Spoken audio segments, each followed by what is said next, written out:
हाल ही में कांग्रेस नेता पूर्व मंत्री मुकेश नाइक ने बागेश्वर धाम के पीठाधीश्वर पंडित धीरेन्द्र कृष्ण शास्त्री के खिलाफ एक विवादित बयान देते हुए कहा कि धीरेन्द्र कृष्ण शास्त्री को ना तो भागवत का ज्ञान है, न ही सनातन संस्कृति का। साथ ही पंडित धीरेन्द्र कृष्ण शास्त्री को चुनौती देते हुए यह भी कहा कि वह हमारे सवालों का जवाब दें तो मैं सिर मुड़वाकर राजनीति से संन्यास ले लूंगा। कांग्रेस नेता के इस विवादित बयान के बाद तमाम हिंदू संगठन मैदान में आए। संस्कृति बचाओ मंच ने तो मुकेश नाइक के मुंह पर कालिक पोतने वाले को 100 रुपए का इनाम भी घोषित कर दिया और कहा जिसकी जितनी औकात है उसी हिसाब से इनाम घोषित किया गया है। इसी मामले में कांग्रेस नेता पर पलटवार करते हुए सीएम मोहन यादव ने कहा कि साधु संतों एवं सनातन हिंदुओं को उल्टा सीधा बोलने में इन्हें आनंद आता है और यह घोर निंदनीय है। सनातन धर्म के बारे में उन्हें कुछ पता है कि नहीं? वो जिस तरह की भागवतें बोल रहे हैं बिल्कुल बचकानी है। इसको बुंदेलखंडी में कहा जाता है उचक्का। 18,000 श्लोकों का ग्रंथ है। जिस तरीके से वो भागवत बोलते हैं मुझे बहुत शर्म आती है कि हमारे धर्म ग्रंथों, हमारी परंपराओं और हमारी ऋषि परंपरा की जो देन है उसका ये ऐसा मजाक उड़ाते हैं, मजमा लगा के हजारों लोगों को सामने बिठा के जिस तरीके से इन ग्रंथों की वो व्याख्या करते हैं, हंसी आती है।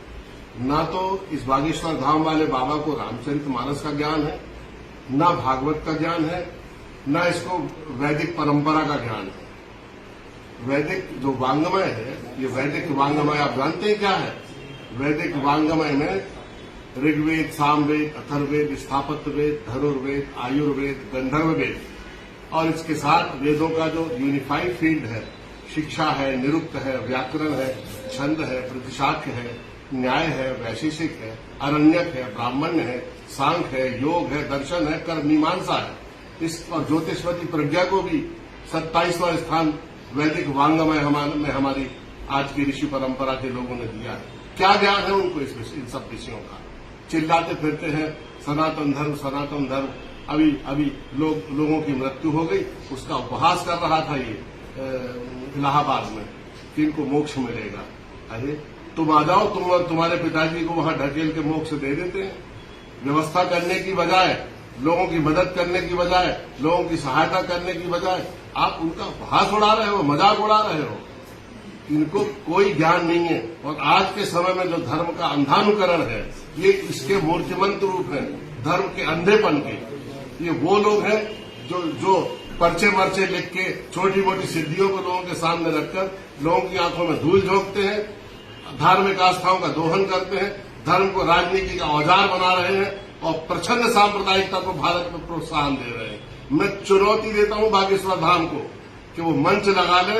मैं एक पूर्ण राजनीतिक व्यक्ति नहीं हूं, मौलिक रूप से मैं आध्यात्मिक व्यक्ति हूं और सनातन धर्म, संस्कृति और परंपरा से जुड़ा हुआ हूं। वो मंच लगा ले रामचरितमानस पर, भागवत पर, गीता पर, पूरे वैदिक वांग्मय पर, जिस विषय पर उन्हें चर्चा करना हो। अगर मेरी चर्चा में के प्रश्नों का उन्होंने जवाब दिया तो उसी मंच से अपना सिर मुड़वाकर मैं राजनीति से संन्यास ले लूंगा। नहीं तो उनको अपना मुंडन कराना पड़ेगा और राजनीति की जो राजनीतिक क्षेत्र में जो आध्यात्म की आड़ लेके जो बकबक कर रहे हैं वो है ना, उसको छोड़ना पड़ेगा। पर एक और महत्वपूर्ण सवाल है, कई कांग्रेस के जो वरिष्ठ नेता हैं वे भी तो बाबा बागेश्वर धाम जाते हैं पंडित धीरेन्द्र शास्त्री के आशीर्वाद। नेता इतना दया का पात्र है कि नेता जैसे ही देखता है कि किसी व्यक्ति के पास भीड़ भाड़ लग रही है तो उसको लगता है ये हमारे वोट है। सच कहने की क्षमता उसकी खत्म हो जाती है और उस भीड़ का वो उपयोग करना चाहता है और इसी अंधानु धर्मांधता से प्रेरित होकर वो भी उनके पास जा रहे हैं। उनकी भी मैं आलोचना करता हूं। मुकेश नायक ने जिस प्रकार से धीरेन्द्र कृष्ण शास्त्री, जो कि हमारे सनातन धर्म के पथवाहक हैं और हमारे पूज्य हैं, उनके खिलाफ जिस प्रकार से अशोभनीय टिप्पणी करी है उसका विरोध करता है और संस्कृति बचाओ मंच उन्हें चेतावनी देता है कि हमारे धर्म गुरुओं के बारे में सोच विचार कर बात करें। साथ ही संस्कृति बचाओ मंच लोगों से मांग करता है कि जो भी उनका मुंह काला करेगा या उनके मुंह पर कालिक फेंकेगा उसे 100 रुपए का इनाम दिया जाएगा। आप सोच रहे होंगे 100 रुपए का इनाम, क्या मैं ज्यादा इनाम नहीं दे सकता? लेकिन जिसकी जैसी औकात हो, जिस प्रकार की उसकी मानसिकता हो, उस औकात के हिसाब से ही उसका इनाम घोषित किया जाता है। 100 रुपए का इनाम किसी को भी मैं प्रदान करूंगा, बाकी उसका सम्मान मंचों से करूंगा जो उनका मुंह काला करेगा।